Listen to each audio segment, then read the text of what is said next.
Hola, hoy exploraremos uno de los conflictos más complejos de los últimos años, la guerra en Siria. Analizaremos su origen, evolución, situación actual, actores involucrados, impactos humanitarios y económicos y plantearemos una propuesta para su resolución, usando teorías de las relaciones internacionales como herramientas de análisis. Se da inicio al conflicto en Siria en marzo del 2011, con protestas pacíficas en Daraa tras el arresto de estudiantes que pintaron grafitis contra el gobierno. La violenta represión del régimen de Bashar al-Assad provocó una rápida escalada, extendiéndose por todo el país y convirtiéndose en una guerra civil, marcada por divisiones sectarias entre alauditas, sunitas, cristianos y kurdos. Entre 2011 y 2013 se da inicio al conflicto y a la guerra civil, y se polariza la sociedad siria. Entre 2014 y 2016, ISIS gana fuerza y controla territorios. Estados Unidos forma coalición internacional, Rusia e Irán apoyan a al-Assad, Alepo cae en manos del gobierno. En 2017 a 2018 existe una crisis humanitaria y una lucha contra ISIS. Daesh destruye sitios patrimoniales, se denuncian ataques con armas químicas y hay un avance de los kurdos con apoyo de Estados Unidos. Entre 2019 y 2020 existe una derrota territorial de ISIS y se firma un alto al fuego entre Rusia y Turquía. Entre 2021 y 2022, al-Assad gana elecciones bajo críticas, ISIS intensifica ataques y empeora la situación humanitaria. Entre el 2023 y el 2024 existe un retiro parcial de Rusia y una caída del régimen. Rusia, por su parte, se enfoca en Ucrania, mientras los rebeldes toman Damasco y al-Assad huye del país. Actualmente, en 2025, existe un gobierno previsional. La ONU y la CPI investigan crímenes de guerra, ISIS sigue activo y Siria enfrenta una grave crisis económica. Los principales actores del conflicto son el gobierno de Bashar al-Assad, el cual es un régimen autoritario que gobernó por más de 50 años, hasta diciembre del 2024. Su interés es mantener el poder, eliminar la oposición, preservar relaciones con Rusia e Irán. Por su parte, Hayat es un grupo islamista radical, el cual lideró la ofensiva final que derribó al régimen. Su interés es derrocar al régimen, establecer un nuevo orden político e ideológico. En cuanto al Ejército Nacional Sirio, es una coalición de grupos rebeldes respaldado por Turquía. Su interés es derrocar al régimen, establecer un nuevo orden político e ideológico. Las fuerzas democráticas sirias son una fuerza liderada por kurdos que controlaba el noroeste del país. Su interés era la autonomía kurda, el control de los recursos petroleros y la protección de las minorías. El Estado Islámico, más conocido como ISIS, es un grupo de yihadistas que intenta resurgir aprovechando el vacío del poder. Su interés era reconstituir el califato islámico y expandir su ideología radical. En cuanto a los países, tenemos a Israel, el cual es un actor externo que bombardea objetivos iraníes y protege a las minorías drusas. Su interés es contener la influencia iraní y proteger a comunidades drusas. En cuanto a Irán y Rusia, antes respaldaban a Assad, hoy negocian influencia con nuevos actores. Estados Unidos, por su parte, restableció relaciones con el nuevo gobierno sirio en 2025 y mantiene presencia militar contra ISIS. Su interés es evitar surgimientos de ISIS, mantener influencia regional y estabilizar zonas aisladas. En cuanto a la ONU, la Unión Europea y las ONG humanitarias son actores internacionales en gestión de ayuda. Abogan por los derechos humanitarios y la reconstrucción de Siria. En cuanto a los recursos disponibles dentro del conflicto, tenemos los militares, como por ejemplo ejércitos y milicias locales, tropas extranjeras y apoyo aéreo. Los económicos, en el cual principalmente se encuentra el petróleo, el tráfico de drogas y armas, y la ayuda internacional y remesas. En los territoriales hay control sobre zonas claves tales como Alepo, Damasco, entre otras, y en lo ideológico, narrativas religiosas, étnicas y nacionalistas, y movilización transnacional de combatientes. ¿Cuáles son los impactos del conflicto? En cuanto a los económicos, hay destrucciones masivas, colapso del sistema bancario y comercial, pérdida de la inversión extranjera, inflación descontrolada y una economía sumergida en el contrabando, el tráfico de armas y de drogas. En cuanto a los impactos comerciales, está el cierre de rutas, pérdida de acceso a mercados comerciales internacionales, una dificultad para importar bienes y actualmente existe un levantamiento de ciertas sanciones y posibles reaperturas con Estados Unidos.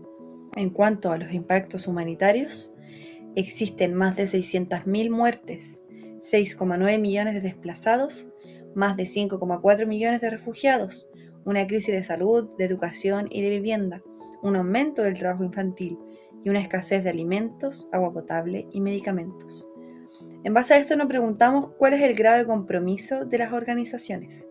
En este caso tenemos a la ONU, por ejemplo, la cual tiene una misión diplomática y de mediación, entrega ayuda humanitaria por medio de agencias. En cuanto a la Unión Europea, tenemos sanciones económicas y diplomáticas contra el régimen, un apoyo financiero a refugiados sirios, un fondo para ayuda humanitaria y actualmente levanta parcialmente las sanciones tras la caída del régimen. En cuanto a la Cruz Roja y otras ONG, prestan un trabajo directo en las zonas del conflicto, brindando asistencia médica, alimentos, rescate y protección civil. Además, poseen una intervención neutral en zonas inaccesibles para la ONU. En cuanto a la OTAN y la Coalición Global contra el Estado Islámico, la Coalición Global realizó apoyo aéreo a las fuerzas democráticas sirias. Países como Francia, Reino Unido, Turquía y Canadá participaron en operaciones militares y logísticas. La Liga Árabe, por su parte, expulsó en 2011 a Siria por la represión violenta del régimen. En mayo del 2023, en cambio, readmitió a Siria. ¿Cuáles son las principales amenazas, oportunidades y limitaciones? En cuanto a las amenazas, existe una fragmentación territorial, un reagrupamiento del Estado Islámico, tensiones sectarias y étnicas y una intervención extranjera descoordinada. En cuanto a las oportunidades, hay un fin del régimen de Assad, un levantamiento de sanciones internacionales, una reinserción diplomática y una cooperación contra el terrorismo. Existen limitaciones también, como la desconfianza entre actores internos, la dependencia de actores extranjeros, una crisis humanitaria profunda, límites geográficos y fronterizos. ¿Cuál ha sido el aporte de los actores económicos y comerciales? El gobierno sirio, por su parte, controlaba empresas estatales de energía, transporte y telecomunicaciones. Envió ayuda humanitaria y usó la economía como un arma política. Facilitó el tráfico de drogas. En cuanto a gobiernos extranjeros, Irán y Rusia financiaron y sostuvieron la maquinaria militar y administrativa de Assad.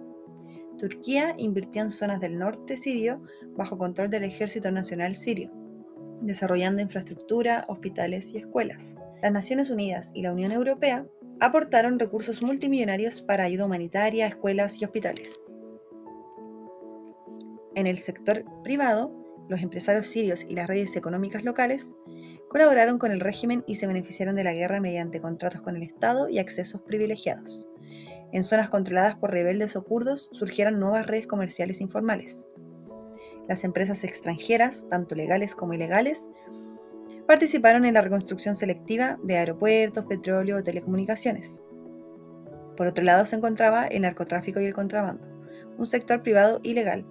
Comercio de captagón y armas han sido fuentes de ingreso.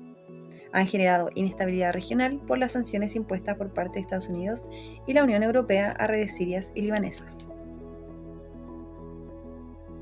Entonces, ¿cuál es el problema? El conflicto en Siria, tal como mencionamos, comenzó con una protesta ciudadana por demandas de libertad y justicia, pero escaló hasta convertirse en una guerra civil internacionalizada, en la que intervienen diversos actores, tanto estatales como no estatales, con distintos intereses. Tras la caída del régimen en 2024, Siria sigue siendo un territorio dividido, devastado y en riesgo de constante violencia. ¿Por qué no se logra la paz? La presencia de múltiples fracciones armadas, la intervención extranjera y la debilidad institucional impiden la paz. Veamos el problema en perspectiva. Viéndolo desde el realismo y el neorrealismo, el conflicto en Siria es una expansión de la lucha por el poder, donde los estados actúan racionalmente para asegurar su supervivencia y maximizar su poder. ¿Cómo lo podemos ver aplicado? Por ejemplo, Rusia apoyó a Assad para proteger su base naval y mantener influencia política en Medio Oriente.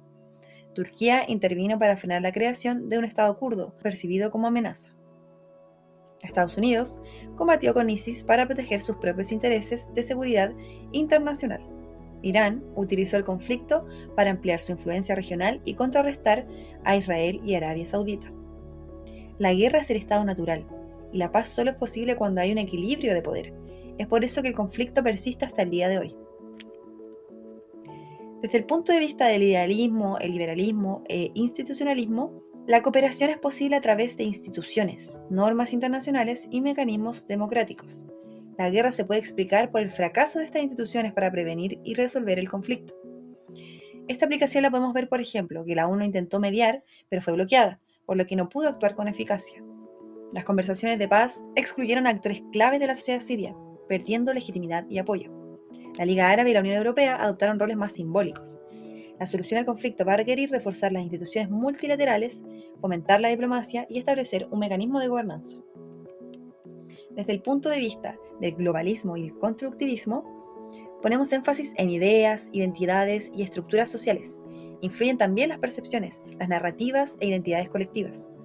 El conflicto, por ejemplo, se intensificó por divisiones identitarias y sectarias. Las narrativas religiosas, nacionalistas y étnicas han sido utilizadas por todos los bandos para legitimar la violencia. La visión internacional del conflicto como guerra contra el terrorismo ha moldeado las políticas de intervención extranjera. La presencia continua del Estado Islámico demuestra que las ideas radicales siguen circulando y movilizando a personas. Se deben transformar las identidades enfrentadas, reconstruir el tejido social y promover nuevas narrativas de inclusión y reconciliación. En base a todo lo anterior, nuestra propuesta propia es que la resolución sostenible del conflicto sirio requiere un enfoque multidimensional que articule procesos políticos inclusivos, una justicia transicional efectiva y una reconstrucción socioeconómica bajo un marco de cooperación internacional y respeto a los derechos humanos. Para esto es necesario que exista un acuerdo político nacional, un cambio de constitución, una reconstrucción económica, un compromiso internacional sostenido y coordinado y una seguridad progresiva, además de una justicia transicional.